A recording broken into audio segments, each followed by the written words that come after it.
নমস্কার বন্ধুরা, আজকে আমি বানাচ্ছি কুমড়ো পাতার রোল। দেখুন, বড় বড় কুমড়ো পাতা নিয়েছি, ভালো করে কিন্তু পাতাগুলো ধুয়ে নিয়েছি। আর কুমড়ো পাতার রোলের জন্য আমি যে পুরটা দিব তার জন্য কি কি নিয়েছি দেখুন। প্রথমে কিন্তু আমি 4টা আলু ভালো করে সিদ্ধ করে নিয়েছি, আর এদিকে আমি চীনা বাদাম নিয়েছি, আর এদিকে মশলা নিয়েছি দেখুন, টমেটো, আদা কুচোনো, কাঁচা লঙ্কা কুচোনো, আর ক্যাপসিকাম কুচোনো, অল্প করে ধনেপাতা কুচোনো নিয়েছি। কুমড়ো পাতাগুলো কিন্তু একটু গরম জলে একটু ভাপিয়ে নিচ্ছি। কুমড়ো পাতাগুলো ভাপানোর জন্য দেখুন কড়ার মধ্যে জল দিয়ে দিয়েছি, এর মধ্যে অল্প একটু নুন দিয়ে দিলাম। এবারে এর মধ্যে দেখুন কুমড়ো পাতাগুলো একটু দিয়ে দিলাম, একটা চাপা দিয়ে হালকা একটু ভাপিয়ে নিচ্ছি। পাতাগুলো হালকা ভাপিয়ে নিয়েছি, এবারে এগুলো জল থেকে ছেঁকে তুলে নিচ্ছি। প্রথমে আমি কিন্তু পুরটাকে আগে তৈরি করে নিচ্ছি। পুরের জন্য আগে প্রথমে চীনা বাদামটা শুকনো খোলায় ভেজে নিচ্ছি। শুকনো খোলায় ভালো করে ভেজে নিয়েছি, এবার জায়গাটা তুলে নিচ্ছি। এবারে আলুর পুরটা আমি তৈরি করে নিচ্ছি। এবার কড়ার মধ্যে পরিমাণ মতো সরষের তেল দিয়ে দিলাম, ফোড়নে দিচ্ছি গোটা জিরে। গোটা জিরেটা দেখুন ভালোভাবে ভাজা হয়ে গেছে। এবারে দিয়ে দিচ্ছি আমি কেটে রাখা টমেটো, আদা কুচনো, কাঁচা লঙ্কা, সবগুলো একটু দেখুন ভাজা ভাজা করে নিয়েছি। এবারে দিয়ে দিচ্ছি সিদ্ধ করে রাখা আলুগুলো একটু হাতে ম্যাশ করে দিয়ে দিলাম। আলুগুলো সব ম্যাশ করে দিয়ে দিয়েছি। এবার এর মধ্যে কিছু গুঁড়ো মশলা দিয়ে দিচ্ছি, অল্প একটু হলুদ গুঁড়ো, 1 চামচ মতো ভাজা জিরে গুঁড়ো, 1 চামচ মতো ভাজা মশলা গুঁড়ো, অল্প একটু ঝাল লঙ্কার গুঁড়ো, পরিমাণ মতো একটু চিনি দিচ্ছি, পরিমাণ মতো নুন, একটু গরম মশলা গুঁড়ো। এবারে দিচ্ছি কেটে রাখা সব ধনেপাতা কুচনো, ভালো করে সব মিশিয়ে নিচ্ছি। ভালোভাবে দেখুন মশলাগুলো সব ভালো করে মিশিয়ে নিয়েছি। এবারে আগে থেকে ভেজে রাখা সব চিনাবাদামগুলো দিয়ে দিলাম, দিয়ে ভালো করে মিশিয়ে আমি পুরটা একদম শুকনো শুকনো করে নিচ্ছি। আলুর পুরটা কিন্তু তৈরি হয়ে গেছে, একদম শুকনো শুকনো করে নিয়েছি। এবারে আমি একটা প্লেটে কিন্তু তুলে নিচ্ছি। আলুর পুরটাও ভালোভাবে ঠান্ডা করে নিয়েছি, আর এদিকে কুমড়ো পাতাগুলো ভালোভাবে ঠান্ডা হয়ে গেছে। এবারে আমি কুমড়ো পাতার রোলগুলো বানিয়ে নিচ্ছি। একটা কাঁচি নিয়েছি, এই কাঁচিটার মধ্যে আমি একটা কুমড়ো পাতা দিয়ে দিলাম। এই কুমড়ো পাতার মধ্যে এই আলুর পুরটা কিন্তু এইভাবে করে দিয়ে দিচ্ছি। দেখুন দেখুন আলুর পুরটা তো নিয়ে নিয়েছি। এবারে এই দুই সাইডে কিন্তু এইভাবে কিন্তু মুড়ে নিতে হবে। এই দেখুন,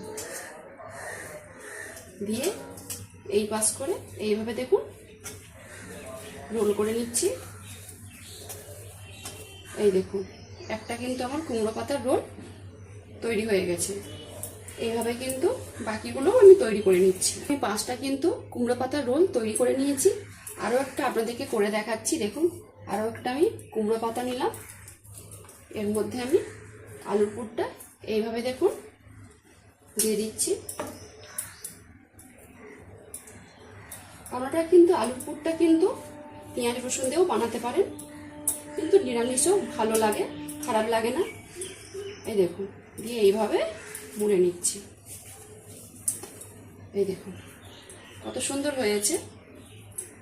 এভাবে কিন্তু বাকিগুলো আমি সব তৈরি করে নিচ্ছি। একটা আপনাদেরকে করে দেখাচ্ছি। একটা ভাপানো কুমড়ো পাতা নিলাম। এই কুমড়ো পাতাটা আগে থেকে ভাপিয়ে নেওয়ার কারণ হলো, কাঁচা কুমড়ো পাতায় যদি আমি রোল করতে থাকি তাহলে কুমড়ো পাতাটা ছিঁড়ে যাওয়ার সম্ভাবনা থাকে। তাই জন্য হালকা একটু ভাপিয়ে নিলে কুমড়ো পাতাটা ছিঁড়ে না। দেখুন এবারে এর মধ্যে আমি কিন্তু ভরে ভরে আলুর পুরটা দিয়ে দিলাম। এই দেখুন দিয়ে এই সাইডে মুড়ে নিলাম, এই পাশে মুড়ে নিলাম, দিয়ে এই সাইডে দেখুন রোল করে করে এই দেখুন হয়ে গেল। আমার কিন্তু সব কিন্তু কুমড়ো পাতার রোল তৈরি হয়ে গেছে। এবারে এগুলোকে আমি ভেজে নিচ্ছি। আমি একটা জায়গা নিয়েছি কুমড়ো পাতার রোলগুলো ভাজার জন্য। পরিমাণ মতো একটা বেসন দিয়ে কিন্তু একটা ব্যাটার তৈরি করে নিচ্ছি। এটার মধ্যে পরিমাণ মতো কিন্তু আমি চালের গুঁড়ো দিয়ে দিচ্ছি। চালের গুঁড়ো দিলে এটা কিন্তু মুচমুচে হয় খেতে। পরিমাণ মতো নুন, একটু হলুদ গুঁড়ো, চিনি, 1 চামচ মতো কালো জিরে, ভালো করে মিশিয়ে নেব। দিয়ে অল্প অল্প জল দিয়ে কিন্তু টাইট একটা ব্যাটার তৈরি করে নিচ্ছি। এইভাবে দেখুন টাইট টাইট করে কিন্তু বেসনটা গুলিয়ে নিয়েছি। এবারে এর মধ্যে এই যে কুমড়ো পাতার রোলটা আমি চুবিয়ে নিলাম ভালো করে। দেখুন এদিকে কিন্তু ভাজার জন্য সাদা তেল ভালো করে গরম করে নিয়েছি। এবারে কুমড়ো পাতার রোলগুলো দিয়ে দিলাম। দেখুন আরও একটা ভালোভাবে চুপে নিলাম, সেটাও দিয়ে দিলাম। এটা কিন্তু হালকা আঁচে কিন্তু ভেজে নিচ্ছি আমি। রোলগুলো দেখুন একদিকে লাল লাল করে ভেজে নিয়েছি, অন্য পাশটা আমি লৌটে নিচ্ছি। এভাবে সবগুলোই কিন্তু ভেজে নিচ্ছি। লাল লাল করে দেখুন রোলগুলো ভেজে নিয়েছি, জায়গাতে তুলে নিচ্ছি। বাকিগুলো কিন্তু ভেজে নিয়েছি, জায়গাতে তুলে নিচ্ছি। কুমড়ো পাতার রোলগুলো সব ভেজে নিয়েছি, প্লেটে সুন্দর করে সাজিয়ে নিয়েছি। আপনাদেরকে একটা কেটে দেখাচ্ছি কুমড়ো পাতার রোলগুলো। দেখুন আলুর পুরটা কেমন আছে, এই দেখুন ভিতরে কিন্তু আলুর পুরটা বেরিয়ে যায়নি, সুন্দরভাবে আছে। আর এই কুমড়ো পাতার রোলগুলো কিন্তু গরম ভাতে বা সন্ধ্যের টিফিনে চায়ের সাথে খেতে কিন্তু সত্যি মজা লাগে।